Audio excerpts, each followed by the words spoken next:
Radio Santa Rosa, buenas nuevas en tu vida.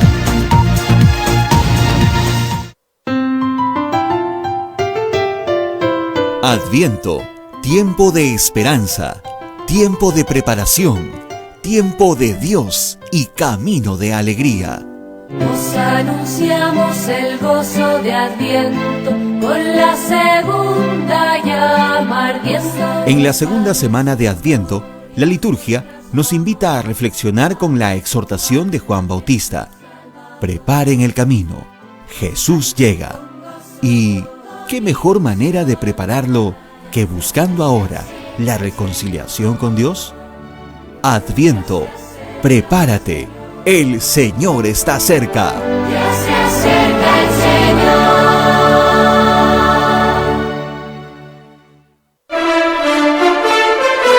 Radio Santa Rosa, informando y evangelizando, te lleva buenas nuevas en tu vida.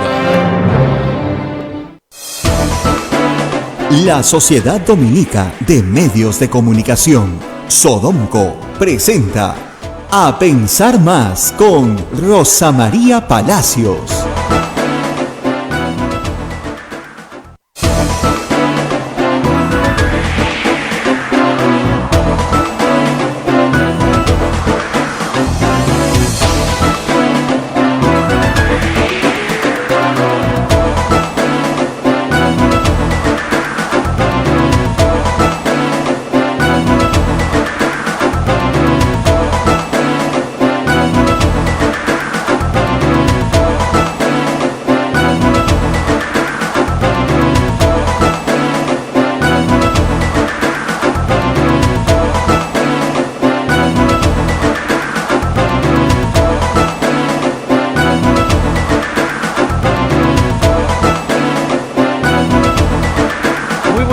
Señoras y señores, bienvenidos a Pensar Más con Rosa María Palacios a través de las emisoras de la Sociedad Dominica de Medios de Comunicación. La Sociedad Dominica de Medios de Comunicación está integrada en Lima por Radio Santa Rosa, 1500 kilociclos en la amplitud modulada. Es bueno saberlo esto por si falla el internet. Usted ahí, eso no va a fallar, la amplitud modulada, y la frecuencia modulada 105.1 al sur de Lima.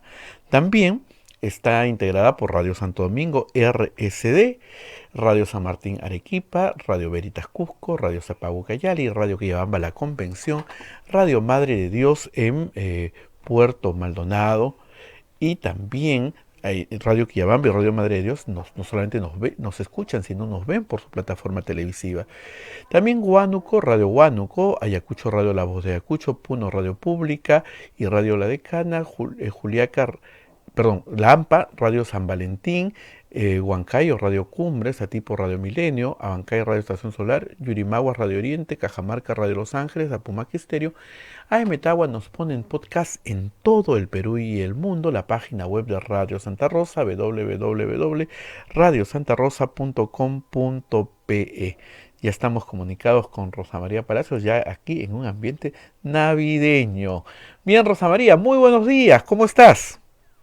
Muy buenos días, Abel, muy buenos días a todos nuestros oyentes aquí en Lima, nosotros, pero ustedes, por supuesto, en todo el Perú y en todas partes del mundo. Le voy a pedir a la gente técnica que me ponga en pantalla porque no me veo, solo me oigo. ¿Ya? Algo he hecho mal, creo. No sé si estoy bien o no. A ver, ahora sí. Ahora sí. ¿Ustedes me ven bien? ¿Ustedes me ven bien, Abel? ¿Abel? Perfectamente. Perfectamente. Ya, lo importante es que ustedes me vean bien, así que no hay ningún problema. Muy bien. No, nada, vamos a tener que comentar varios temas del día feriado y sobre todo el lunes en la noche. Más adelante en el programa va a estar el exministro Pedraza para conversar con nosotros, exministro del Interior, abogado, civil, para conversar con nosotros sobre justamente los problemas que tienen a veces los ministros civiles para manejar el Ministerio del Interior y los problemas que tienen los ministros policías en retiro para manejar el Ministerio del Interior. Hoy día Augusto Álvarez publica en su columna unas cifras, bueno, que todos conocemos, pero cuando uno las lee así seguidas, claro, se sorprende, ¿no? En el año 2020, que todavía no termina, hemos tenido 7 ministros del Interior. En los últimos 30 días hemos tenido 5. Y en las últimas 3 semanas, con Sagasti, 3. Lo cual es, como les puedo decir, bastante significativa la rotación como para no aceptar que hay un problema. Y hay varios. Creo que la primera parte de la rotación de los ministros del Interior se debió justamente a la pandemia y a actos de corrupción en pandemia. Eso fue lo primero. Luego hubo un golpe de Estado. Y en un golpe de Estado, cuando el que usurpa el poder quiere doblegar a la población, obviamente va a utilizar toda la fuerza represiva que tiene.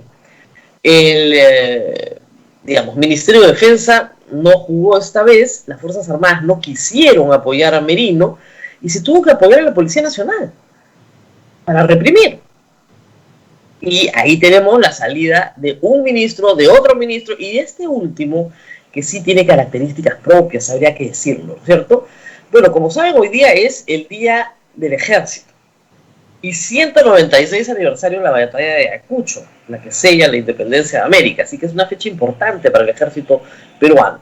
En este contexto, en el Ministerio de Defensa no hay ningún problema, está Nuria Spark, aceptada por las Fuerzas Armadas y tengo entendido además que muy querida por sus dotes administrativas que justamente han procurado mayor bienestar para la familia, digamos, de las Fuerzas Armadas.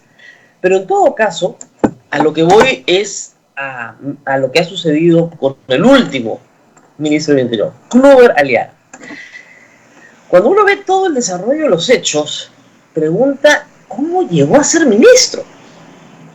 Y es una pregunta muy importante, porque es evidente que el señor ministro, ex ministro hoy, Kluber Aliaga, no tenía ninguna simpatía por las cosas que había hecho el señor Rubén Vargas, ni por los lineamientos generales del gobierno, pero ninguna simpatía. ¿Cuáles son los dos hechos centrales en los cuales el señor Kluber Aliaga difiere de la posición de la presidenta del Consejo de Ministros y el presidente de la República? La primera, la decisión de pasar al retiro a 18 generales. Primer asunto. Segundo asunto, la responsabilidad en los hechos de violencia entre el 9 y el 14 de noviembre vinculados al golpe de Estado. En lo primero, el señor Kluber Aliaga dijo el domingo en la noche que era una decisión equivocada, punto, equivocada, pero que respetaba al presidente. En lo segundo, se presentó el lunes en la tarde en el Congreso de la República una comisión donde dijo que los jóvenes eran los agresores de la policía, que lo iba a documentar, francamente, con edición tú puedes hacer casi cualquier cosa, no documentó nada, les diré, y que la policía era víctima de los jóvenes y prácticamente que los chicos que habían muerto por su propia culpa. Que cualquiera de los otros jóvenes les ha podido disparar. ¿Con qué? No explicó. Entonces, ¿por qué tienes a una persona en el gabinete que tiene tan poca sintonía con lo que piensa el presidente, la primera ministra y probablemente los otros ministros? La señora ministra Violeta Bermúdez habló con el ministro del Interior el lunes en la mañana, antes de que vaya al Congreso, y le explicó que por las diferencias que tenían de opinión, iba a ser muy difícil que permaneciera en el gabinete. Durante esa conversación, y según un testimonio que yo recogí, no solo de Augusto Álvarez, sino de otra fuente, el edecán de la señora Violeta Bermúdez observa un movimiento sospechoso e inmediatamente llama atención al ministro sobre lo que está haciendo con su celular. Y le dice, oiga, ¿usted está grabando a la ministra? Y por supuesto, él, no lo estoy grabando. Aparentemente, a la ministra y a la edecán les pareció clarísimo que el señor Kluber Aliaga estaba grabándola. Obviamente dieron por finalizada la reunión y le informaron inmediatamente que iba a dejar de ser ministro. Y igual se fue al Congreso. En la noche, por supuesto, inmediatamente se publicó su renuncia, en realidad podríamos decirlo, su destitución, sin siquiera darle las gracias por los servicios prestados. Bueno, ¿qué gracias le iban a dar? Estuvo el mismo tiempo que Merino, 5 días. La pregunta es, ¿cómo llegó el señor Kluber Aliaga a ser ministro del Interior? por un problema complicado que hay en la política peruana, que no es exclusivo del señor Sagasti, es de cualquier gobierno. Miren, nadie hoy en el Perú tiene un partido que le pueda proporcionar cuadros para cubrir todas las plazas de ministro. Imposible. Antiguamente, entraba Acción Popular al gobierno, estoy pensando en el primero, en el segundo gobierno de Fernando Belaúnde, los ministros eran populistas, o de sus aliados del PPC, a los cuales les daban 2 o 3 ministerios. Pero el gobierno era el partido. En el caso de Alan García, en su primer gobierno, el gobierno era del partido, porque tenían los cuadros, porque tenían la gente. Hoy los partidos ya no son ni de masas ni de cuadros. No tienen un número crítico para ocupar cargos públicos. Por lo tanto, el gobierno no es del partido, el gobierno es de la tecnocracia. Y una tecnocracia que trata de ser neutral, no ideologizada, apolítica. El partido ocupa puestos claves, pero normalmente son los invitados del líder. Los invitados, en el caso del presidente de la República, del presidente de la República. O sea, Alan García, Alejandro Toledo, digamos, gobernó con un gabinete. Digamos que desde la época de Fujimori comenzaron estos gabinetes con gente que era absolutamente apolítica, si quieren. Llamabas a un especialista en salud, un especialista en educación, un abogado para justicia, un diplomático de carrera. Ese tipo de gabinete, porque Fujimori no tenía partido, no tenía cuadros. Pero esa manera de gobernarse es la única que conocen los jóvenes hoy. No es la única, antes era diferente, y en otros países del mundo la gente que integra un gabinete es del partido. En los sistemas parlamentaristas el gabinete casi todo sale del parlamento.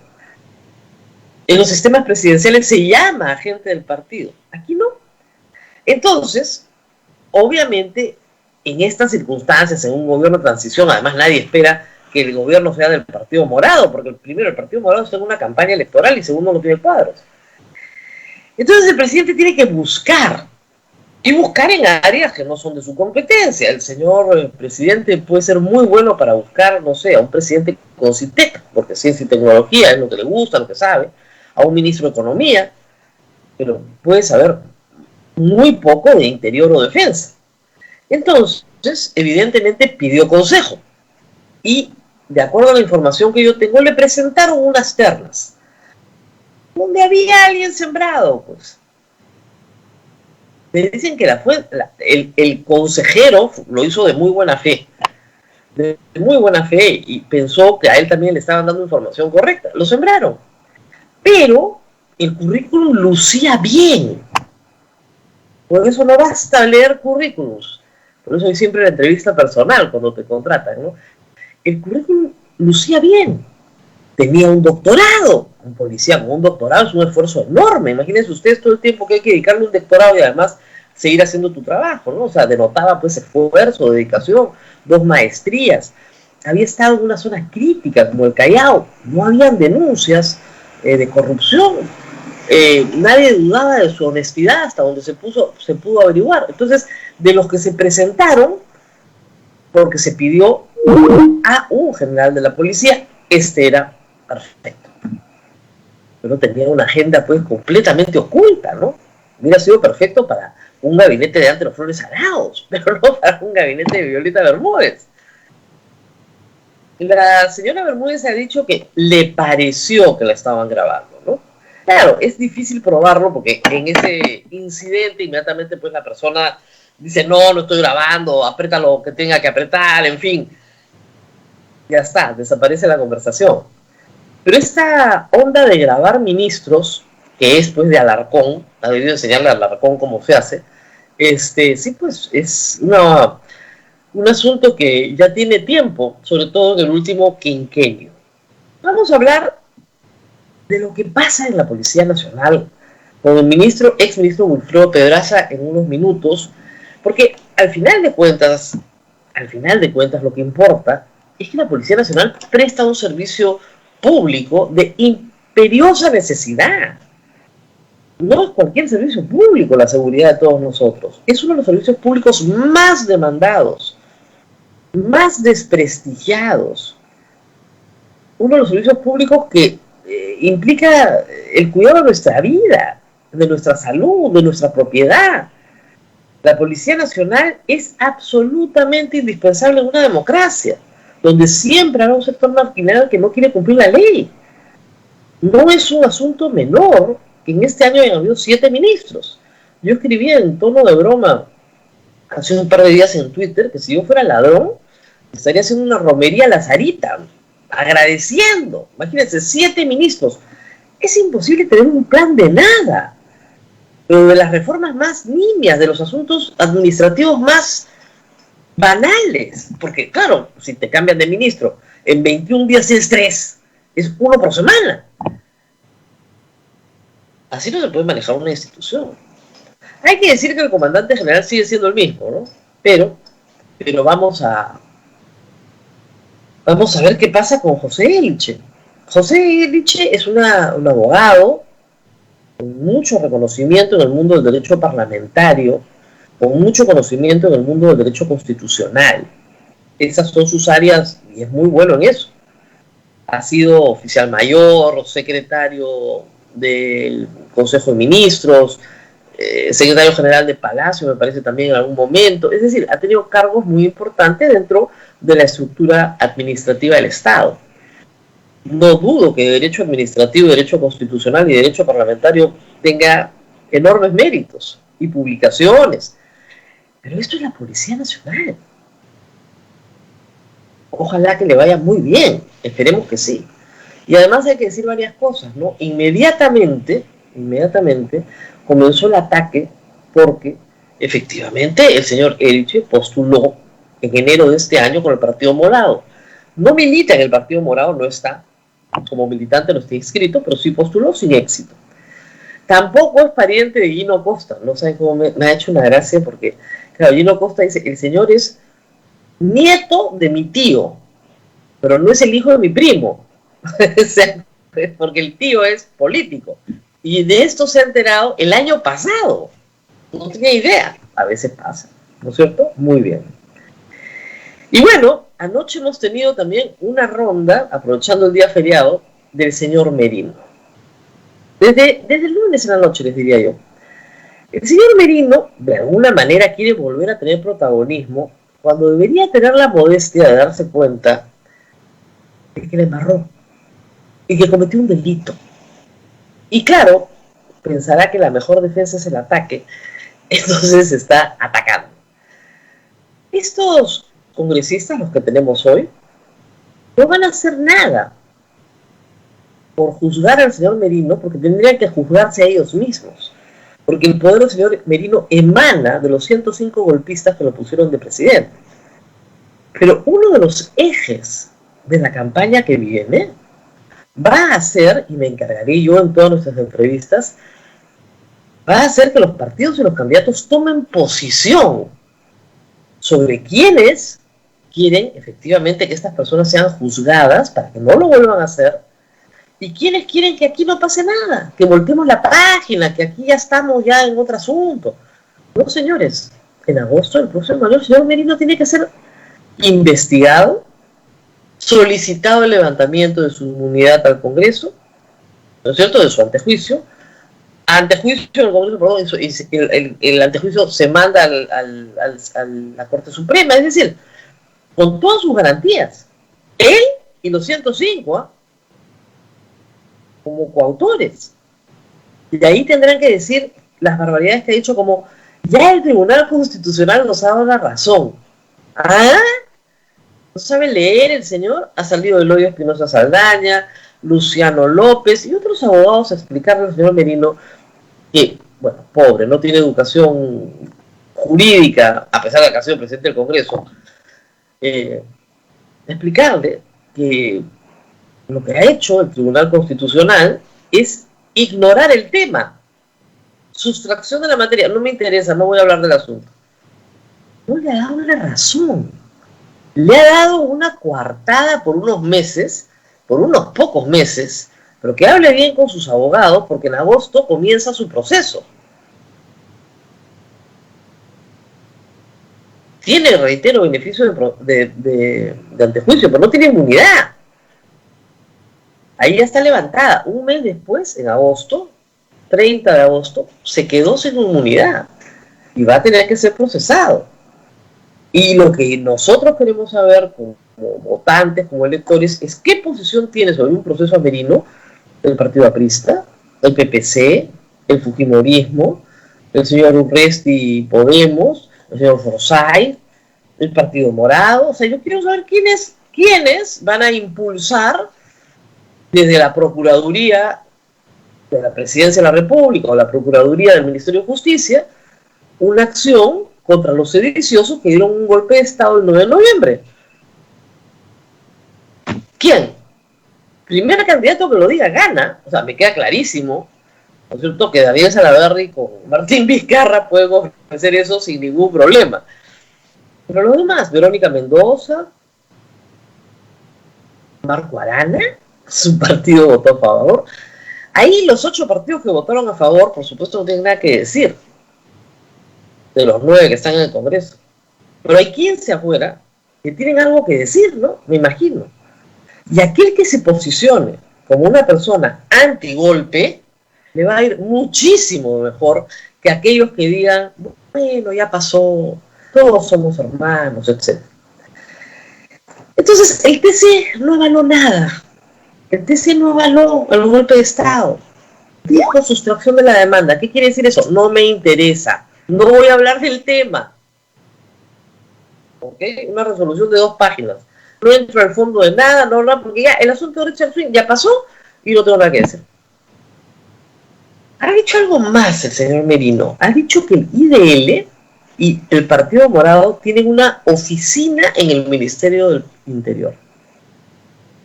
Yo ya creo que eso ya puede alegar, no sé, grave alteración de la conciencia para ser inimputable en agosto. O sea, ¿de dónde saca que el IDL y el Partido Morado tienen una oficina funcionando dentro del Ministerio del Interior? O sea, ¿en qué cabecita puede caber una cosa tan enloquecida? Pero bueno, ahí estamos. Y en el camino, Acción Popular ha presentado ayer de nuevo una solicitud, ¿no?, pública, un comunicado público pidiendo que se reincorporen los 18 generales, mientras que la visita de la Comisión Interamericana de Derechos Humanos, yo estuve con ellos en una audiencia, y ya llegó a conclusiones bien claras. Ayer se publicó un informe de avance donde se señala claramente que en el Perú hubo un uso arbitrario e indiscriminado de la fuerza policial, que terminó con graves violaciones de los derechos humanos, que era lo que evidentemente sucedía. Así estamos en estos días. La pregunta es, ¿el presidente Sagasti va a terminar como panetón navideño? Dulce, rico y bien masticado por sus enemigos, ¿se lo van a tragar o aguanta?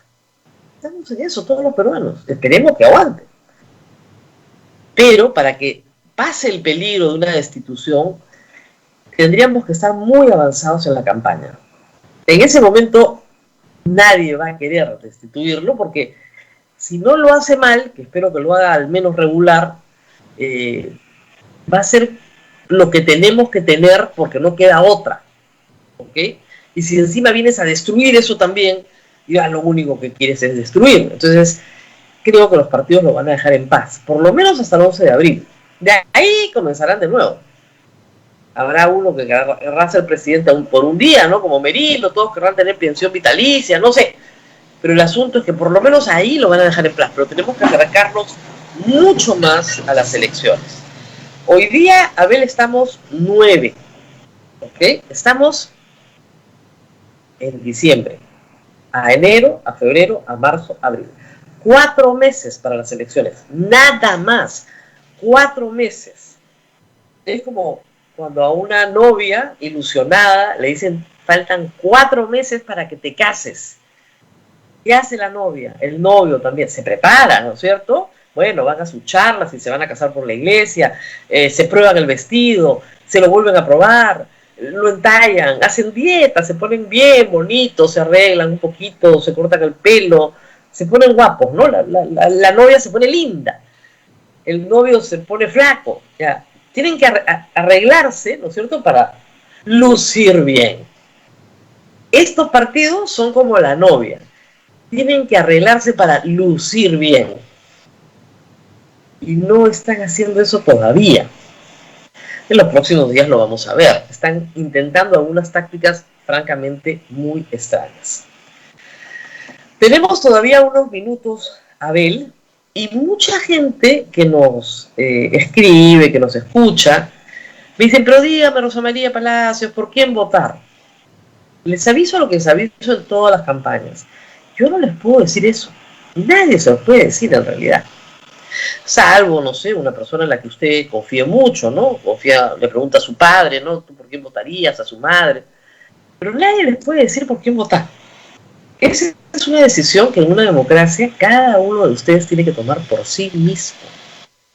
Y es probablemente la decisión más importante en su vida democrática que toman cada 5 años.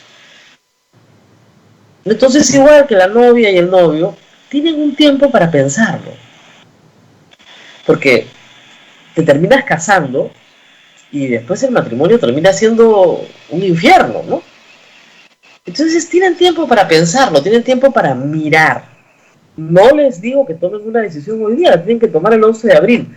Pero 4 meses para tomar una decisión política parece un tiempo prudencial. Entonces, lo que hay que hacer es entrenarnos en qué es lo que tenemos que mirar. En primer lugar, el carácter de la persona. El carácter es importante. Esta es una persona que cumple con sus obligaciones, que lo que promete lo cumple. ¿Cuál es su récord en materia de promesas? ¿Qué ha prometido antes? Si es que tiene una vida política anterior. ¿Cumplió? Si no cumplió, ¿por qué no cumplió? ¿Tiene palabra? Tener palabra en la vida política es importantísimo. Los actuales congresistas, por ejemplo, no tienen palabra.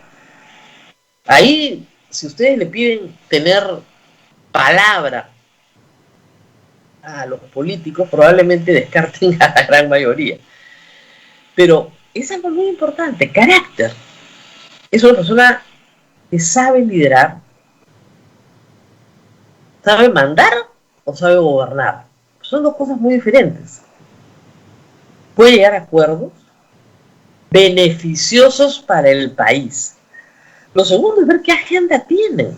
Ya ahora a estas alturas ni siquiera es un tema de ideología, porque la mayoría no tienen una ideología, tienen una agenda.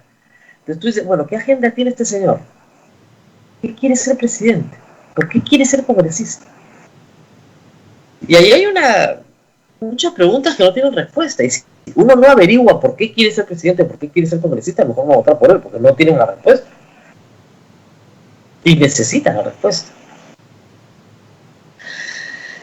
Y luego, por supuesto, ver en qué canal va. Acá votamos por personajes al Congreso, pero no entendemos que dándoles el voto al partido, estamos colocando a otros de su lista. Hay que mirar bien la lista completa, sobre todo en las elecciones parlamentarias, ¿con quién va?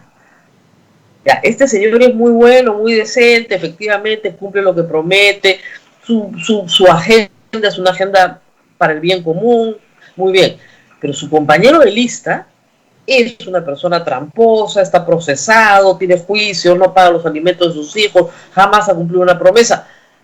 Ya, yo no puedo votar por el bueno porque arrastra al malo, pues. Ese es el problema. Termina beneficiando al malo en nuestro sistema.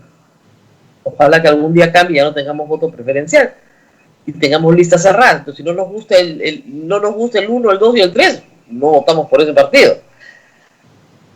Pero en este caso, reitero, arrastra. Entonces hay que tener también cuidado con eso. ¿Qué les puedo decir de cómo van las encuestas? Hoy en la mañana salió la encuesta de Datum. La noticia es que respecto de su encuesta anterior de hace un mes, George Forsyth baja 10 puntos. No es raro, es lo que suele pasar en estas fechas. Alguien se despunta y luego baja. Tiene todavía ventaja, porque tiene 10 puntos de intención de voto, pero el pelotón gigante tiene 4%. Y son varios. Ahí está Julio Guzmán, Verónica Mendoza, Hernando de Soto. Más o menos entre 2 y 4 está todo el pelotón de los posibles. Hay otros que ya no figuran, ¿no? Evidentemente. Pero, digamos, en ese pelotón, en realidad todos están empatados, porque entre 2 y 4 estás en el margen de error. Todos están empatados abajo. Y en realidad el 50% del país o va a viciar su voto o no tiene la menor idea de por quién va a votar. Está indeciso. En este escenario, hoy, ¿cómo yo veo la elección? Y se lo digo con sujeto a cambio, ¿eh? Porque en la política peruana todo cambia en un día, pero ¿cómo veo la elección? Estamos en diciembre. Lo que creo es que Verónica Mendoza se va a llevar el voto de la izquierda. La izquierda tiene 7 partidos en la contienda. Perú Libre es de izquierda, FREPAP es de izquierda, RUNA es de izquierda, Frente Amplio es de izquierda, UPP es de izquierda. Los Frente Amplio y UPP salen muy quemados de este Congreso. Además, Marco Arana ha decidido hacer purgas estalinistas, con lo cual no creo que saque muchos votos. Fueron a votar en sus primarias apenas 500 personas.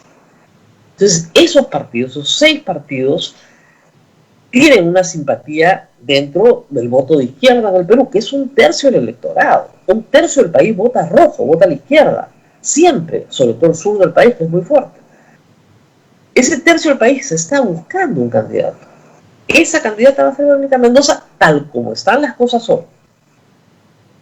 Entonces, yo sí creo que Verónica Mendoza va a estar en la segunda vuelta, casi inevitablemente. En la derecha tenemos también 7 u 8 opciones. Tienen a Rafael López Aliaga, a Gilbert Violeta, que va con Contigo. Tienen al PPC, Alberto Bengolea, a Lapra la pongo a la derecha, discúlpenme, pero no queda otra. Nidia Vilches, ¿no es cierto? Y ahí tienen a Keiko Fujimori. Entonces, en esa derecha, la candidata lógica, la que va más arriba, es Keiko Fujimori. Y yo creo que es posible que en una primera vuelta donde el voto se radicaliza, no en una segunda vuelta, ahí se anula, en una primera vuelta donde el voto se radicaliza, al radicalizarse el centro se anula y se vote por Verónica Mendoza o por Keiko Fujimori, y esa sea la segunda vuelta. Sin embargo, ahí una de las dos se va a neutralizar. Y probablemente Keiko Fujimori, no lo sé, o Verónica Mendoza. Keiko Fujimori tiene un altísimo de más del 60%. En la encuesta de Datum, Verónica Mendoza mucho más. Probable, digo, Keiko Fujimori sale al juego y gane Verónica Mendoza. Pero, en el caso de que un candidato de centro desplace o a Verónica Mendoza o a Keiko Fujimori, ese candidato de centro gana. Muy parecidos a las elecciones del 2016. Ese candidato de centro puede ser Salaverry, Guzmán, Acuña. ¿Qué más tenemos al centro? Más al centro. Pero digamos, Salaverry viene muy quemado por el tema de Keiko Fujimori. Acuña viene de este Congreso. Hay otros que son inclasificables, que se proclaman de centro, como Urresti y Johnny Lescano. Vienen con los partidos quemadísimos de este Congreso. Y otros, el resto del mundo, que se declaran también de centro, pero yo digo que son inclasificables. Ollantumala es un caso especial, está figurando en la lista, tiene muchísimo anti, pero es un candidato de centro. Es un candidato de centro, es rarísimo su caso, pero terminó entrando por la izquierda, saliendo por la derecha y se ha quedado en el centro. Todo el tema anticorrupción está encima de él, pero tiene 2% del electorado sin mover un dedo. Ha sido expresidente. Y su presidencia, pese a todas las críticas que tiene, no dañó el país. No lo mejoró demasiado tampoco, pero tuvo buenos ministros que no dañaron el país. Podría tener alguna opción. Como repito, si el candidato de centro, las favoritas hoy para la segunda vuelta son Verónica Mendoza y Keiko Fujimori. Si el candidato de centro se mete entre las dos y entra a la segunda vuelta desplazando a cualquiera de las dos, ese candidato de centro gana. ¿Por qué? Porque en segunda vuelta ya no nos radicalizamos, al contrario, tratamos de evitar el radicalismo de lo que no nos gusta. Y sobre todo porque todo el centro se queda sin candidato, entonces tiene que buscar el mal menor. Ese es nuestro sistema. Las cosas están así de claras. Y les explico de nuevo por qué. O sea, en la izquierda, de los 7 partidos que he mencionado, si quieren metan a Johnny Lescano, porque aunque Acción Popular es inclasificable, se proclama de centro, pero es inclasificable, de todas esas opciones, la única que tiene arraigo, y ya logró casi 20% de la votación en 2016, es Verónica Mendoza.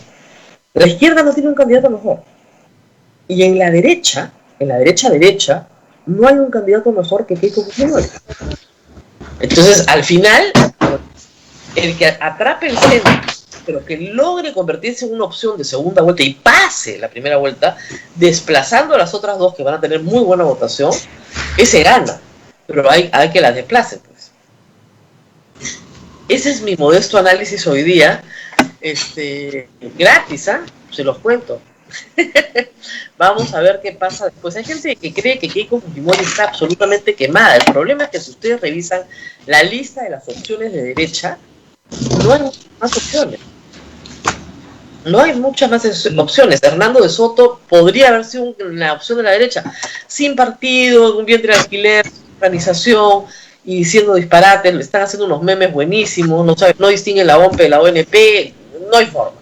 Entonces, ni Rafael López Arriaga, ni Hernando de Soto, ni Alberto Bencolea, ni Nidia Vilches. ¿Quién te queda a la derecha? Queda Keiko Fujimori, con toda la mochila que tiene. Ahora, su mochila es muy parecida a la de otros. Vamos a ver. Muy bien, esto por supuesto es un adelanto prematurísimo. Como decía, ayer Juan Carlos Tafur decía algo parecido. Él veía a Julio Guzmán y a Verónica Mendoza. Yo veo más a Keiko Fujimori y a Verónica Mendoza. Si Julio Guzmán se mete, sí, efectivamente.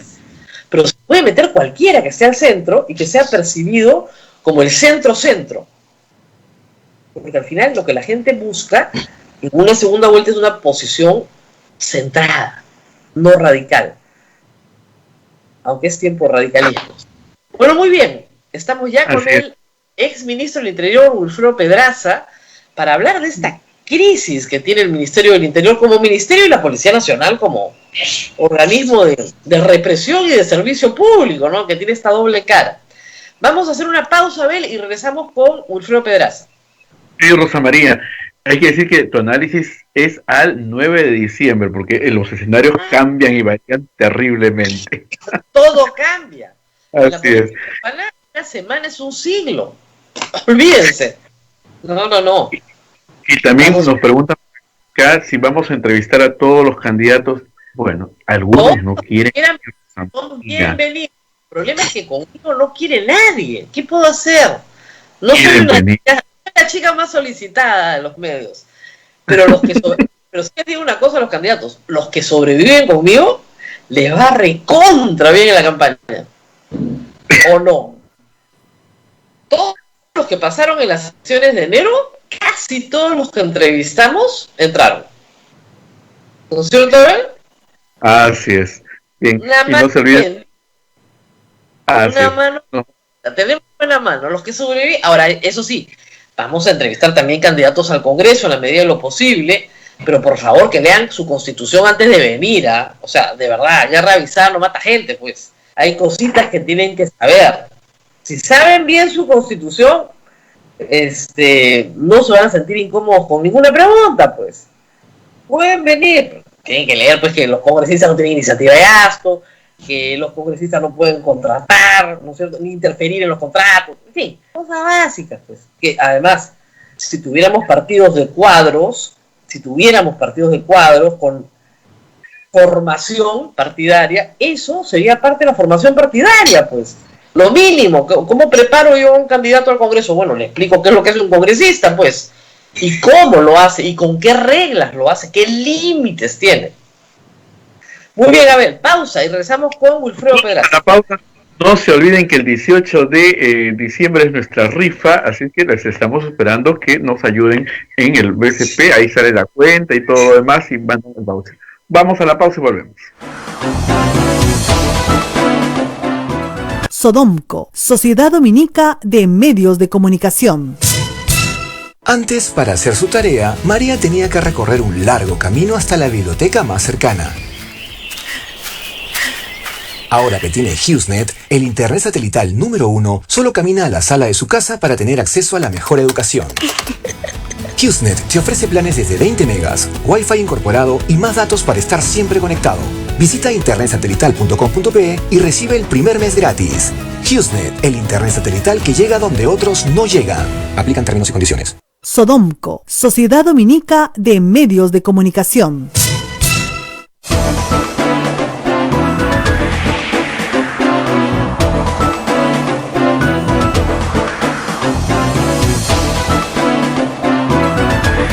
Vamos con A Pensar Más a través de las emisoras de la Sociedad Dominica de Medios de Comunicación.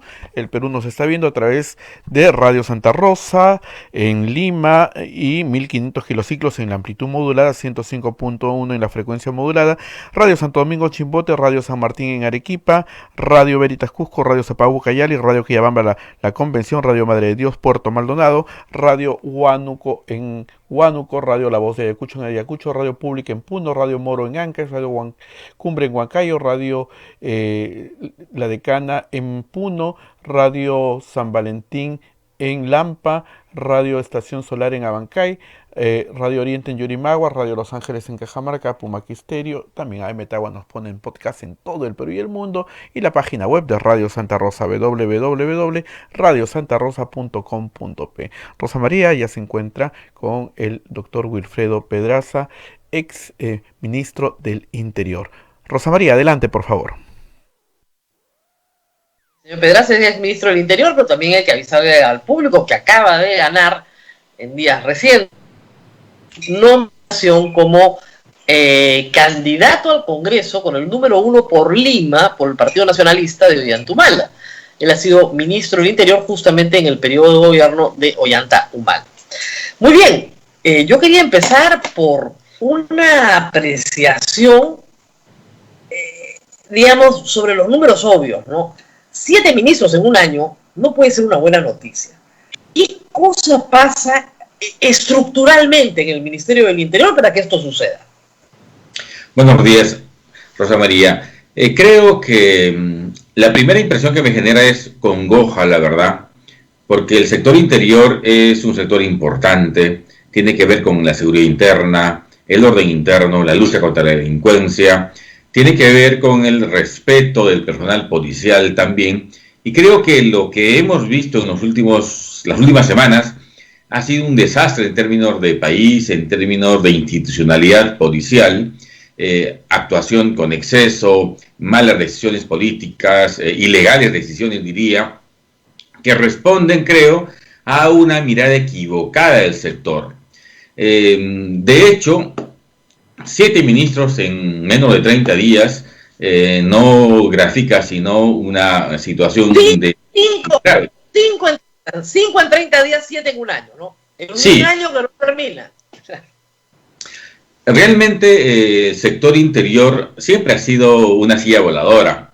Y bueno, yo he estado 16 meses. José Pérez Guadalupe ha estado 18 meses. Entonces, han habido periodos de cierta estabilidad, digamos, si miramos el periodo. Sin embargo, cuando hay 7 ministros en un año y 4 en 30 días, algo grave está pasando. Y creo que lo que está pasando es, en principio, una inadecuada selección del ministro de turno. Y creo que esa inadecuada decisión pasa por pues malos filtros de selección o sin calificar a las personas, porque hay personas idóneas, personas no compatibles con la política del presidente Sagasti, que tendrían que haberse perfilado mejor en la entrevista personal que hace el propio presidente, que hace la premier, y creo que esos filtros fallaron un poco. Ahora, me parece bien que Elich esté ahora en el sector, sin experiencia en materia de seguridad, pero con experiencia en la gestión pública, cosa que me parece importante, sin muchos pasivos en todo caso, salvo su militancia, dicen algunos, a mí me parece irrelevante, de manera que yo espero que la autoridad civil hoy, porque yo definitivamente apuesto por un civil en el sector, eso equilibra. Esa es una pregunta que tenía, ¿por qué? O sea, muchas personas dicen al contrario, los policías entre policías se entienden. Cuando le traen a un civil, a alguien foráneo, no lo respetan, le cuentan cuentos, le mienten, lo bypasean, tienen una agenda paralela y oculta que el civil nunca llega a desentrañar. En cambio, uno de ellos los comprende, claro, tal vez les pase por alto muchas cosas. ¿Por qué es mejor un civil en la Policía Nacional? Si es un civil empoderado, que domina la gestión pública y que en el camino irá aprendiendo temas vinculados con la seguridad, sin duda se empodera y genera, yo diría, un equilibrio saludable en interior con la policía. Cuando el ministro es policía, su promoción la avasalla, tiene compromisos antiguos por temas de hermandad, no solo promocionales, sino de compadrazgos, de amiguismos.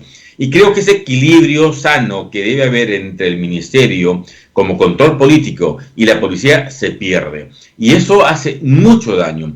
Un ministro policía usualmente intenta sobreponerse a la función del comandante general de la policía, se mete en temas operativos y eso tampoco es saludable. Entonces, para el contrapeso y para el control además, me parece siempre mejor un ministro civil. Bueno, si lo bypasean, es que es un ministro cándido, no sirve para el puesto, pero cuando uno se empodera y asume el control, yo creo que ese bypass no existe. Ahora, lo que pasa a veces con el ministro civil, con cualquier ministro civil o militar o policía, es que llegan a la conclusión de que su responsabilidad política se va a hacer efectiva por los errores del comandante general de la policía. Es decir, un operativo que sale mal, cae el ministro, ¿no? Una acción, cae el ministro. Y el ministro dice, no, si yo voy a caber, me voy a meter en el plan operativo. Entonces comienza a tener injerencia en la operación, porque es responsable frente al Congreso. ¿Cómo resolver ese problema en la psiquis del ministro, además?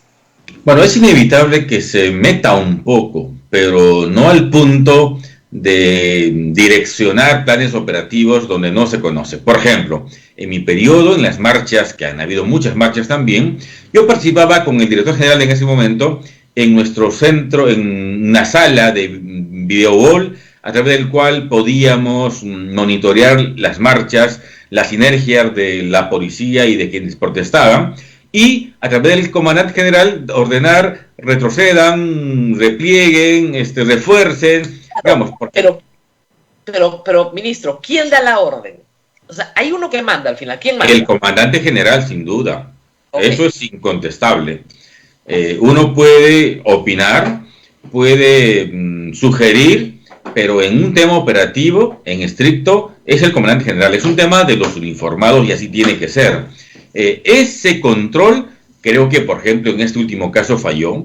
Yo tengo la certeza absoluta de que los momentos en que la policía comete fueron excesivos, faltó un control.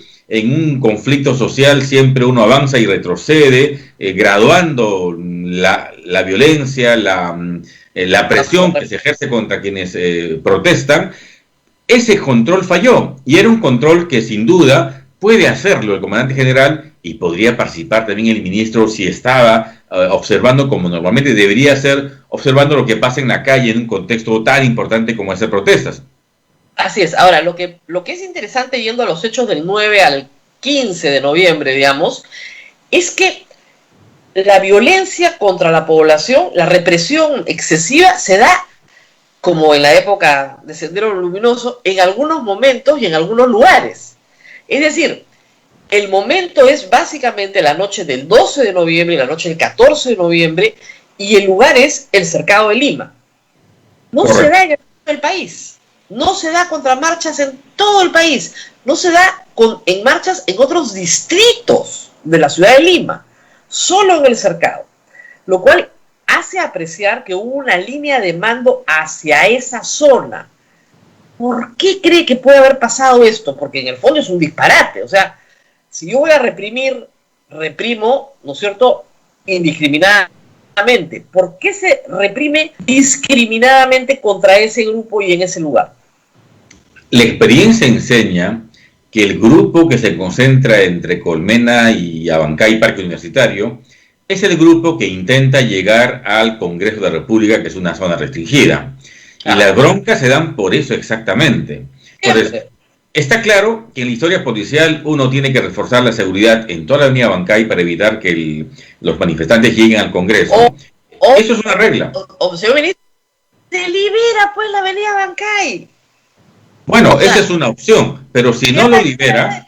Guerra de posiciones, o sea, si esta posición es valiosa, ¿no es cierto?, y yo la libero, deja de ser valiosa, pues.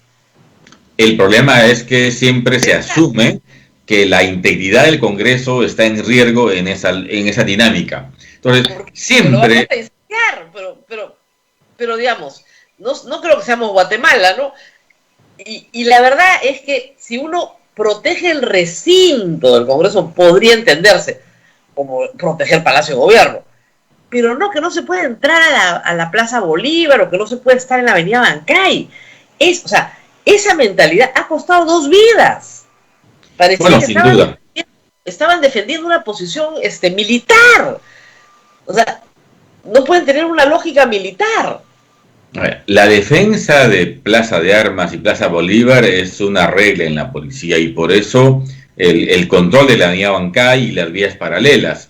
Claro. Lo que ha pasado, creo, en ese punto es que, claro, en un momento quienes expresaban su protesta social agredieron a la policía, hubo una respuesta, pero eso es, entre comillas, lo normal, eso pasa en las marchas. Hay agresiones y respuestas casi recíprocas. La regla de oro es, frente a una situación así, pues usa la fuerza racionalmente, avanza y retrocede. Y eso es un tema de falta de control. La policía sabe perfectamente quiénes, qué policías, qué efectivos han usado las lanzagranadas, qué policías han tenido los llamados cazapatos que disparan los gases lacrimógenos, los perdigones. Es decir, hay un recuento clarito de quienes llevaban el tipo de arma que llevaban.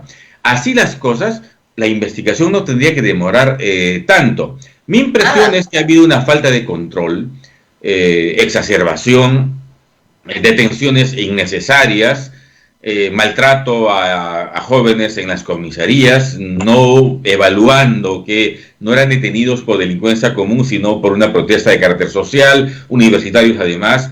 Creo que ha faltado control desde el lado político, desde el lado de la cúpula policial, y esas son las consecuencias. Y eso, por supuesto, genera responsabilidad política y genera responsabilidad penal también. Creo que la falta de control, para mí, ha sido la regla, sin duda. Usted está con los que firmaron la carta, ¿no es cierto?, con los 14 ministros que firman la carta, señalando que la salida de 18 generales es ilegal, inconstitucional y que es, en todo caso, inadecuada. ¿Por qué piensa así? Yo no firmé la carta de Rosa María, pero plenamente de acuerdo, porque, a ver, yo participé en la redacción de la ley de la policía, en la que se estableció que el presidente podía escoger al comandante general entre los 3 primeros de la jerarquía.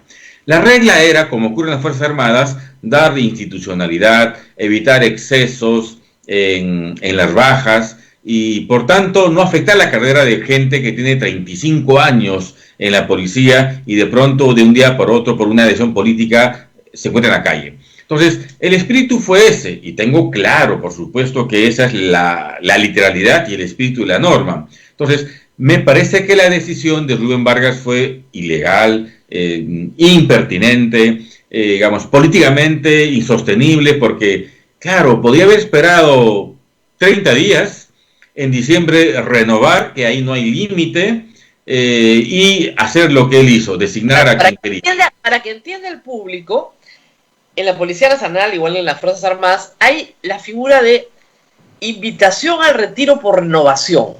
Correcto. No te sacan, te invitan a irte porque ya no tienes subida, ¿no? Ya los de abajo están empujando, tú ya no tienes línea de carrera arriba y te dicen, mejor, mire señor, vamos a renovar cuadros. Necesitamos gente más joven que está empujando y usted se retira. Sin embargo, ¿qué es lo que le han hecho a estos 18 generales? Pasarlos a retiro sin forzar la invitación. ¿Cuál es la diferencia entre una figura y la otra? Los pases a retiro por renovación se producen el 1 de enero de cada año. Es normal que para generar espacio para las nuevas promociones, un grupo de generales pasen a retiro y así pueda haber carrera para los que están más atrás. Hay requisitos, antigüedad, tiempo de servicios, y creo que casi todos ellos lo cumplían. Y los efectivos policiales no se molestan por una renovación así, porque es la forma natural, diría, en la que pasan a retiro, normalmente después de cumplir los 35 años y de servicios, etcétera. Creo que esa era la manera natural de retirar a personas. Cuando se usa este mecanismo excepcional, ilegal diría, y además se les acusa de ser responsables de los incidentes de las marchas, del 1 al 15, entonces incurrimos en falsedad, incurrimos en una ilegalidad y obviamente... Claro, lo que creo que fue muy grave fue la declaración del presidente Sagasti en la entrevista que dio a 4 periodistas el domingo en la noche, no este sino el anterior, cuando dijo, bueno, en esos 18 hay unos que son corruptos, otros que son represores, y hay unos inocentes, ¿no? Pero qué pena, pues, es la ley. No, eso es gravísimo, ¿no? No, eso es muy grave para gente que ha estado 30 o 35 años en la carrera, que se ha cuidado toda la vida. Seguramente hay responsables, no me queda la menor duda. Pero salir así con un manto de arbitrario, de corrupto, no es la forma como la gente tiene que salir después de dedicarle tantos años a la policía. Ahora, claro, tremendo drama para el ministro Eliche hoy, porque la situación sigue tal cual, Rosa María. Las supremas del pase a retiro no se han publicado, ya hay amparos que estoy seguro el grueso de generales van a retornar. Hay muchísimos precedentes de esa naturaleza. Los despidos de esa forma terminan retornando. Es más, entre los 18 hay varios que han sido reincorporados ya una vez. Sí, claro. O sea, o salieron con basombrío y regresaron. O sea, hay varios que ya fueron reincorporados. Entonces, es evidente que van a volver a ir a la acción de amparo de inmediato. Y probablemente con una cautelar estén siendo reincorporados muy pronto. Me queda claro. Eso también tiene otra pregunta que a mí me llama mucho la atención. Si yo sé que tengo un general corrupto o un general que ha hecho uso abusivo y arbitrario de la fuerza, ¿no tengo que hacer un procedimiento administrativo ejemplar para toda la demás institución? ¿Por qué lo paso a retiro? Al contrario, debería tenerlo adentro, procesarlo, de repente suspenderlo del mando que tiene, pero no lo paso a retiro, porque si no se retira con todos sus beneficios, a pesar de ser una persona que es corrupta. La normativa interna que diseñamos el año 2012 permite hoy que personal civil que depende del ministro y que forma parte hoy de la Dirección de Integridad, que así se denomina, tiene facultades para investigar a generales de la Policía Nacional. Entonces no hay un problema de hermandad, de solidaridad, sino más bien de objetividad, y existen facultades para separarlos temporalmente de la función cuando existe una imputación grave. Por tanto, lo natural era investíguenlo, sepárenlos temporalmente, pero puntualmente para aquellos responsables realmente. De hecho, en la policía han habido situaciones penosas de compras ilegales, ¿verdad? Hay un general en actividad que está preso en este momento. Claro, han habido situaciones muy delicadas junto con los resultados de la marcha. Si no se hace uso de esos mecanismos procesales, que es verdad, toma un poquito de tiempo porque hay que notificar, hay que esperar el descargo, pero es mejor hacer las cosas correctas que, como hoy, arbitrarias y, la verdad, generan simplemente caos. Hoy el sector está caótico, hay una indecisión, indefinición, no se ejecuta gasto, la policía está un poco desmoralizada, está atenta a ver qué pasa, si el comandante general se queda o no se queda. Entonces creo que es tiempo de mirar dentro, de reconciliar, de buscar reconciliación entre la policía y la ciudadanía. Hay algunos generales que tienen mucho predicamento en el Congreso de la República, y vemos claramente que, por ejemplo, Urresti en Podemos, la bancada de Acción Popular, han dicho que se tienen que reincorporar más o menos hoy. O sea, que van a ser cuestión de Estado por la reincorporación de los 18. El problema es que se reincorporan a los 18, el señor Cervantes no puede ser comandante general de la policía. Sin duda, no podría por un tema de antigüedad. De antigüedad, tienes que volverlo a su sitio. Y el general Cervantes es, digamos, no, él simplemente cumple órdenes en este momento. Sí, pero él sabe que su cargo es precario. Por el momento lo es. Lo es, porque si tú tienes una corriente muy fuerte dentro de la policía que tiene apoyo político para reincorporar a los 18 hoy, esos 18 se reincorporarán en diciembre, el presidente queda completamente solo, ¿no es cierto? Sí, y diciendo que no va a ceder. Todo el tiempo ha dicho que ya pasamos la página, que ese tema ha concluido, y como usted dice, ese tema no ha concluido, ese tema está vigente. Por lo menos en el Ministerio del Interior está muy vigente. Mi opinión, Rosa María, es que los generales deberían devolver temporalmente, porque hay que subsanar una situación de ilegalidad. Claro. Creo que el retorno temporal va a subsanar una situación de ilegalidad clara, porque si no, durante el año que viene van a ir retornando uno por uno, van a alterar todo el cuadro, se genera bolsones de generales que no tienen ninguna función, digamos, se afecta sustantivamente la institución.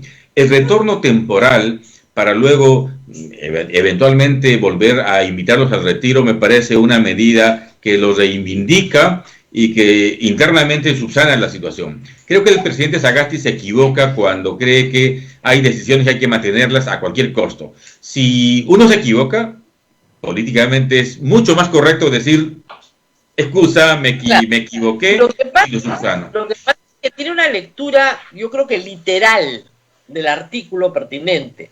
Entonces, no es ilegal. Yo saco a estos y tengo una terna, ¿sí?, del que sigue. Como yo los puedo retirar, o sea, no está prohibido lo que ha hecho. Es que hay que ponerlo en esos términos, ¿ya? Pero, como usted dice, no respeta el espíritu de la ley. Usted le escribió, usted conoce cuál es el espíritu de la ley. O sea, la intención cuál es, ¿no es cierto? Que haya una renovación ordenada, institucional, que, digamos, no altere lo que ha sido una trayectoria, una carrera policial, ¿no? Que se corona, no siempre, pero se corona con la Comandancia General de la Policía, que es el más alto honor para un policía, ¿no? Pero no todos van a ser comandantes generales, porque no todos los generales pueden ser comandantes, hay muchos para un solo puesto. Si usted fuera el presidente, si le llaman y le dicen, señor Pedraza, lo hemos escuchado con Rosa María Palacios, ¿qué nos recomienda hacer? Yo repondría a los generales. ¿Ya? Me parece aquello que es nulo de pleno derecho hay que subsanarlo, eso me parece claro. Van a volver todos. Saca Cervantes. Tiene que al general Cervantes lo devolvería a España temporalmente. ¿Ya? De ahí está viniendo y lo volvería a llamar en enero para que asuma la función. Con eso habría subsanado este espacio, digamos, de ilegalidad. Claro, pero ¿usted cree que eso tranquilizaría a los 18 generales? Yo creo que no, ¿ah? No, de hecho que no. De hecho no tranquilizaría, pero hay decisiones muy complejas, en verdad. Yo creo que ninguna fórmula resulta perfecta en una situación así. Ya se menoscabó el honor y la carrera de estos 18 generales. Claro. Pero las cosas tal cual están, me temo que el reingreso debería, al reingreso hasta fin de año, debería de seguir un retiro por renovación y una nueva designación del general Cervantes, que no me parece una mala persona. En esa idea se subsanaría el tema interno, la renovación por fin de año de cuadros legitimaría el tema y adelante. Yo tengo entendido que por lo menos hay unas 5 personas entre esas 18 que son impecables. Que dicen, nosotros no tenemos denuncias de corrupción, no participamos en los hechos de abuso de autoridad, no tenemos nada que ver con esto, ni con las compras de material para la policía. Muy bien. Pero que se ha querido nombrar a Cervantes. Es decir, si Cervantes hubiera sido el puesto 57, los 56, ¿se da cuenta? O sea, eso es lo que no se puede hacer, eso es lo que la ley no permite, que es que yo escoja al comandante general de abajo y me vuele a todos los de arriba. Porque si no, no tendría ningún sentido la norma, pues sería una barbaridad. Entonces, tal vez el presidente debería buscar, entre esos 4 o 5 que están más arriba, ¿cuál podría ser un buen comandante general? De repente no son los de la tierra, ¿no? O sea... La otra fórmula, Rosa María, es que el comandante general que ha estado enfermo con el COVID, que ha estado en ese periodo, él retorne a la comandancia general. Claro. A partir de él, se puede volver a armar su cuadro con el pase de retiro que siempre toca. A ver, cada año en promedio salen entre 12, 14, 15 generales al retiro. Como puede calzar perfectamente la necesidad de la renovación a fin de año. Yo puedo quedarme de repente con el comandante general, aquel que el presidente Sagasti lo felicitó porque se reincorporó después de 3 meses de ardua lucha con el COVID y al día siguiente lo votó. Es decir, ese comandante general que no ha tenido que ver con las marchas, ni ha tenido que ver con nada, puede retornar a la función. Al general Cervantes retorna a España, hay una renovación y que se arme el cuadro nuevamente. Esa es también otra salida, porque el general que ha estado enfermo por el COVID tiene cierta legitimidad, se ha fajado en la época dura de la pandemia y por eso adquirió la enfermedad. Podría retornar a la función y no me parece malo. Él, reitero, no tiene pasivos, no ha estado vinculado con las marchas y en consecuencia, para evitar problema de la designación del comandante general Cervantes, podría retornar él, que es en este momento el más antiguo, se renueva lo que se tenga que renovar en diciembre y se arma el cuadro nuevamente y así se garantiza institucionalidad. Esa me parece una fórmula mucho más adecuada, no se afecta la jerarquía, se va a acomodar obviamente después de diciembre con la renovación de cuadros, pero podría resolver una situación así que ya es tiempo de resolverlo. La estabilidad del sector hoy es una primerísima necesidad, porque como usted bien dice, hay que pedirle a la Sarita que estabilice todo, porque si no, quienes van donde la Sarita es la delincuencia. La exacerbación de la delincuencia a partir de los espacios más libres que hoy tenemos puede afectar sensiblemente a la comunidad y creo que eso hay que evitarlo. La policía no tiene control hoy, está poco operativa, porque está desconcertada y creo que entonces es tiempo de retornar a estabilidad, a pacificar, a buscar una nueva conexión con la colectividad y esa tiene que ser la tarea del ministro Eliche. Me parece innecesario plantear esquemas de reforma policial en este tiempo, no tiene ningún sentido, pero ninguno, y por tanto la tarea es estabilizar de nuevo, volver a la conexión con la colectividad, hacer que la ciudadanía vuelva a aplaudir a su policía como ha estado pasando en la época de pandemia, porque ese esfuerzo de reconciliación me parece absolutamente natural, sin perjuicio de las investigaciones que tengan que ver por aquello acontecido en las marchas. Claro, pero digamos, la policía tiene más de 500 fallecidos por el COVID. O sea, hay una sensación ya de sacrificio enorme de la policía, ¿no? Y esto realmente la deja muy mal y sí creo que, ahora, tiene que haber una promesa de campaña, creo yo, sobre, primero, justicia para las víctimas.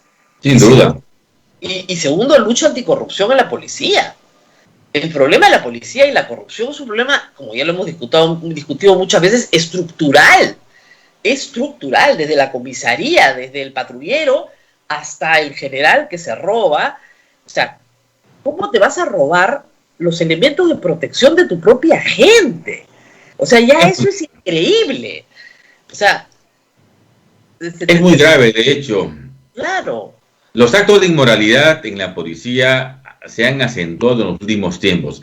En 2012, Rosa María, nosotros reformamos todo el sistema disciplinario de la policía, creamos el Tribunal de Disciplina Policial, civiles, hoy son 3 salas, como las salas superiores, con 3 personas, colegiado, que investigan a los policías, pero creo que en estos años de reiterada designación de ministros, policías en retiro, ha perdido dinámica, ese contrapeso típico se ha perdido y, desde mi punto de vista, eso genera una acentuación en los actos de corrupción. Sin contrapeso, la policía se libera, alquila los vehículos, se mete en negocios absurdos, pesetea, y eso es muy grave. El contrapeso de la autoridad civil, desde mi experiencia, reduce sustantivamente esas acciones. Entonces, sí, claro, hay que volver a fortalecer el sistema disciplinario de la policía, pero no hay que desandar, hay que seguir trabajando sobre lo que ya se ha hecho, porque si reinventamos permanentemente la situación policial va a ser muy grave. Hoy, por ejemplo, la policía está enfrentando un proceso de ascenso sumamente cuestionado, porque la ley decía, al policía que va a ascender le reconocemos su tiempo de ser comisario, su tiempo de estar en estado de emergencia. Salió una directiva, no una ley, una directiva diciendo, ya no te reconozco tu tiempo de comisario, ya no te reconozco tu tiempo de emergencia. Entonces, claro, la molestia que se genera internamente es enorme.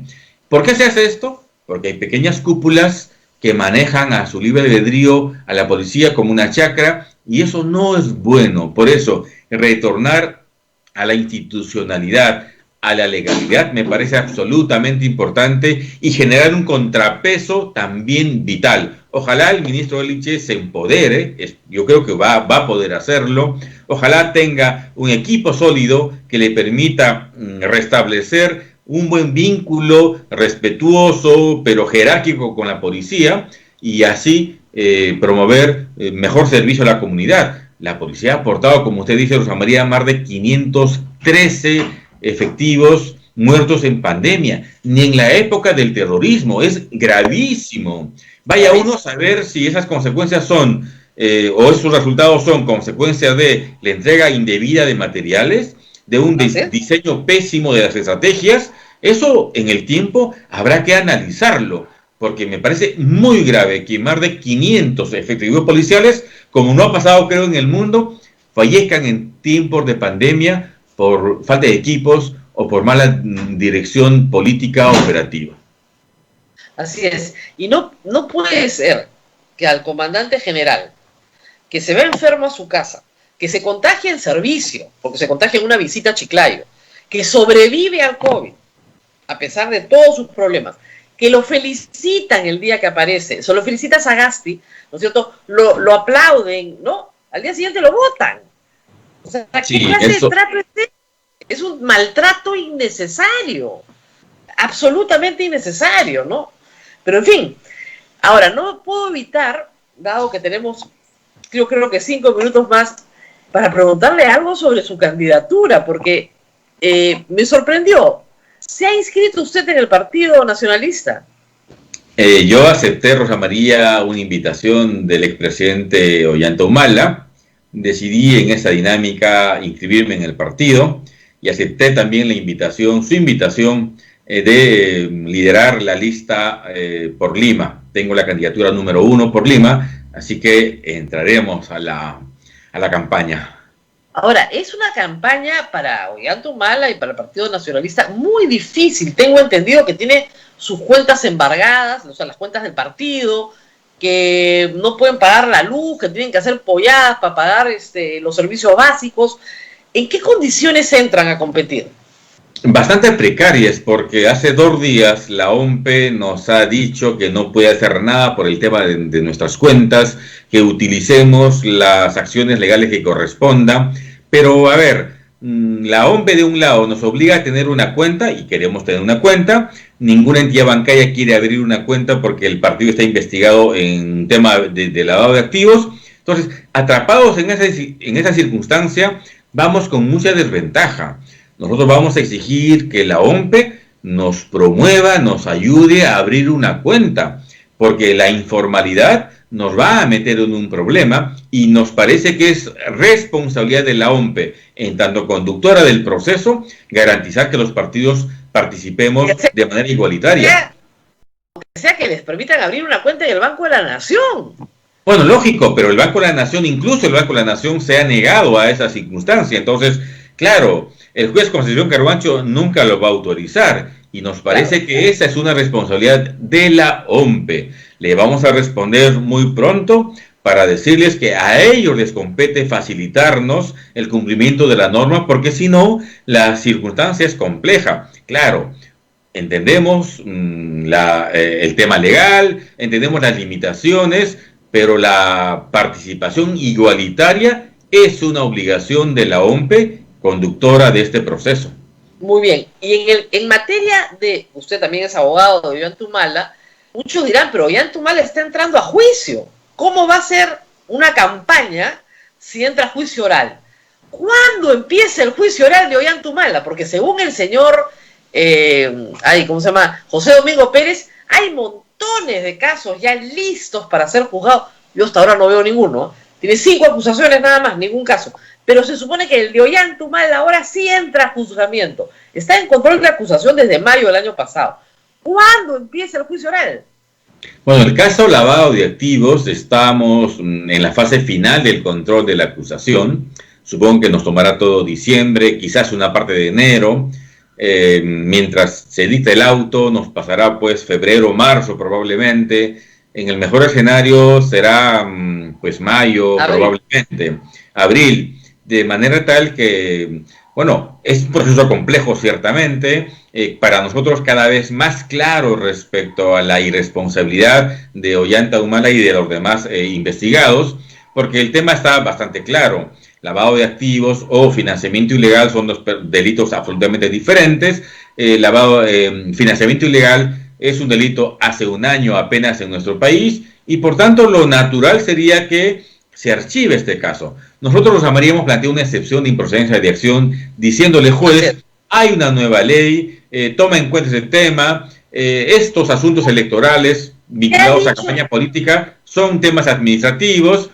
La sala nos ha respondido con 5 líneas diciendo que no corresponde a nuestro pedido y nada más.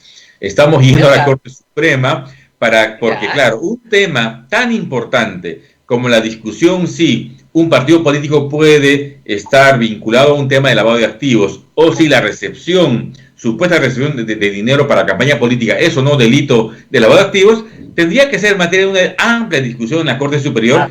De verdad no lo ha sido. 5 líneas, con 5 líneas nos han dicho que no. Señor Pedraza, ¿y esto ya se apeló a la Corte Suprema? Acabamos de presentar un recurso de casación para decirle a la Corte Suprema... Este recurso es clave, porque si se resuelve favorablemente a Ollantumala, se resuelve favorablemente para Keiko Fujimori, para el PPC, para el APRA, para todos. Entonces, ese es un tema central que yo vengo discutiendo modestamente hace 6 años.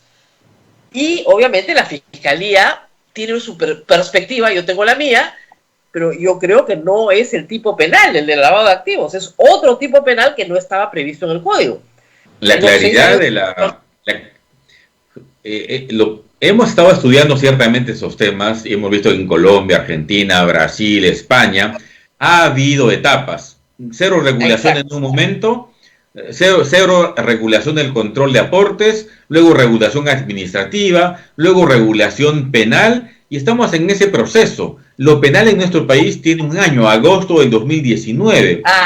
Estudiantes de Derecho, en el primer ciclo saben lo que es el principio de legalidad. No se puede aplicar la norma retroactivamente. Si no hay norma expresa, consecuentemente no hay delito, principio de legalidad. Es decir, eso no se entiende, debería entenderse con mucha claridad, nos guste o no. Aquí no estamos investigando un tema ético, tema moral, reproches. Aquí se investiga un delito. Ahora, ya desde el punto de vista político, pregunta de curiosidad, ¿Nadine Heredia va a tener algún papel en la campaña? De hecho, no la tiene y no la va a tener. Ella está centrada en sus niños. y en el negocio que ha puesto, que está dedicada a esas circunstancias. Ella está ajena a la campaña en este momento. No he comido sus tortas, pero he visto las fotos, tienen buena pinta. Están muy buenas. Están muy buenas. Ahora, eso, porque le pregunto en términos políticos, porque, digamos, el objetivo de Alan García, que en paz descanse, fue atacar sistemáticamente a Nadine Heredia, porque él la percibía como su adversaria política. Por eso hablaba de la reelección conyugal. Eso le hizo daño a él también, se hundió, pero la hundió a ella. ¿Ella va a tener alguna participación política? Ya no. De hecho, García le hizo daño con esa acepción.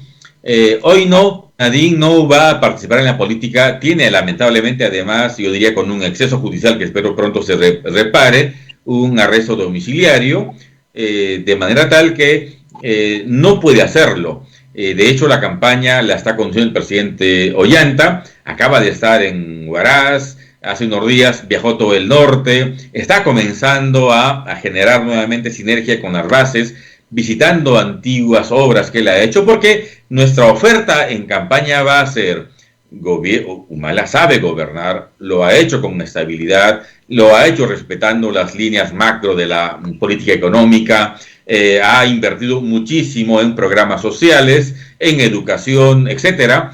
Por tanto, la experiencia junto con la sensibilidad social que él tiene, va a ser nuestra oferta electoral, que espero sea bien recibida. O sea, es algo así como, escoge malo conocido que bueno por conocer. Bueno, las cifras dicen que el gobierno del presidente Humala han sido correctas, en términos económicos, en términos de inversión, infraestructura, salud, educación. Por tanto, de estabilidad política, además. Este quinquenio, Rosa María, es un quinquenio perdido absolutamente, penosamente perdido en términos de inversión. Y claro, no hay inversión ni gasto público adecuado y la ciudadanía se afecta. No hay servicios, el gasto interno se reduce, ya no tenemos reservas como antes. Digamos, todo el chanchito se gastó por temas de pandemia, habrá que ver si los gastos fueron correctos o no. Entonces, necesitamos alguien que tenga experiencia, que haya conducido probadamente el país en términos bastante responsables. Y el presidente Humala lo ha hecho a pesar de lo que nuestros oponentes digan lo contrario. Muy bien, muchísimas gracias a Wilfredo Pedraza. Aprovechamos para hablar del interior, por supuesto, pero también un poquito de la campaña. No sé si hay alguna pregunta del público, Abel. Sí, solamente preguntan qué opinión tiene o qué pasó con el caso del señor Kluber Aliaga. ¿Se filtró? ¿Cómo fue la elección de este ministro que de verdad ha traído por el señor Sagasti? ¿Qué piensa, doctor Pedraza? A ver, Kluber Aliaga es un general muy institucionalista, yo lo conozco, abogado, más abogado que policía, diría, pero claro, no era el perfil, diría, de ministro para un contexto así. Está vinculado a Contigo, candidato al Congreso. No entiendo cómo es que llegó, cómo enrocó con los morados en este tema. Dicen que lo sembraron. O sea, a mí me decían, es externa, es infiltrado. ¿Ya? Sí. Ese era el chiste de todo. Pero claro, no le dijo a nadie que era candidato. O sea, hay que estar loco para poner a un candidato. Justamente lo que estás tú garantizando son unas elecciones neutrales. No puedes poner a un candidato de ministro.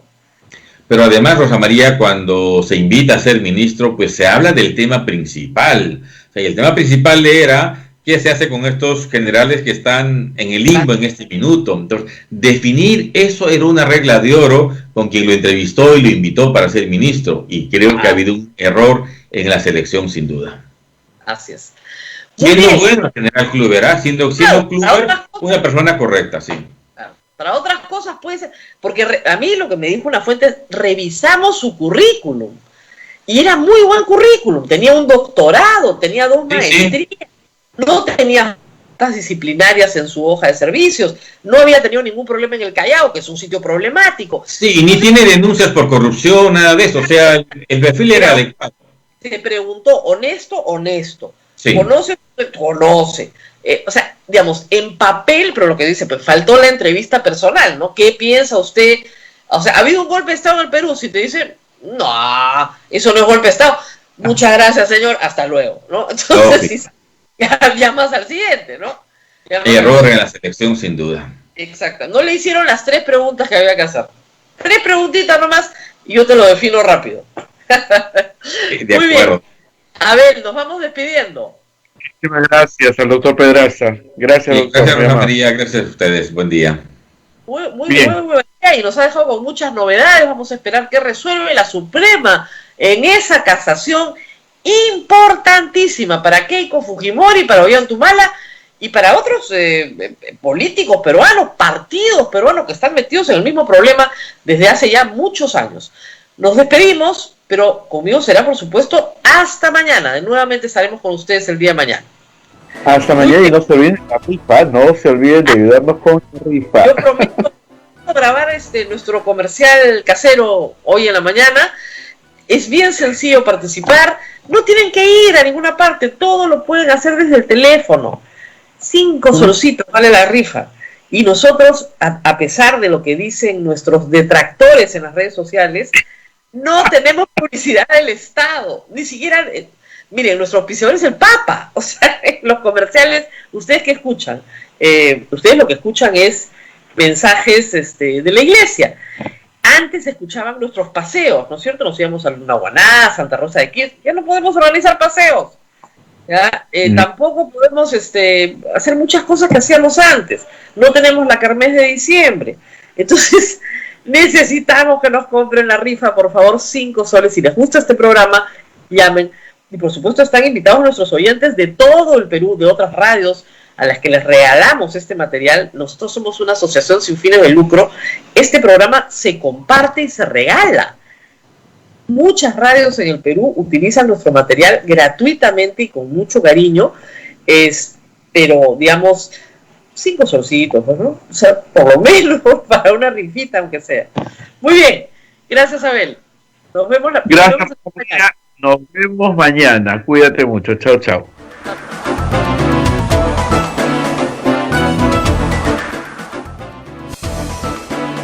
Hasta aquí, A Pensar Más con Rosa María Palacios. Este programa fue producido por la Sociedad Dominica de Medios de Comunicación, Sodomco.